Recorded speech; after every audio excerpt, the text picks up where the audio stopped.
Knowing when to take the ball early and when to let it come off the back wall is a critical skill we must all develop sooner rather than later.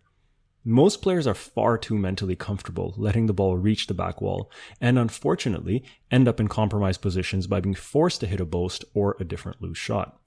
Here we see Mustafa Asal hitting high-quality cross-courts, which Joel Macon correctly reads as fading, forcing shots, and thus makes a powerful movement and resets the ball straight before it reaches the back wall. We can also see Macon letting one of Asal's cross-courts come off the back glass when his brain correctly processed the ball's pace and trajectory. However, we can also see an example of Macon letting a high-quality cross-court drop into the back and he's forced to hit the boast. The next time you're on court, set the following goals for yourself. Number 1, if you're hitting the cross-courts, try and force a boast out of your opponent.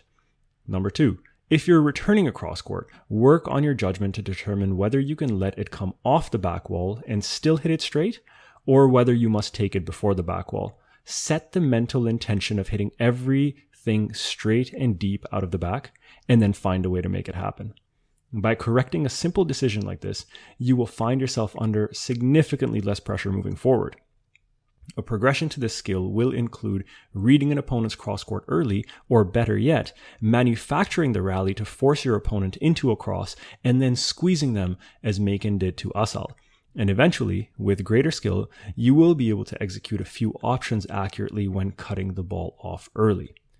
Happy learning!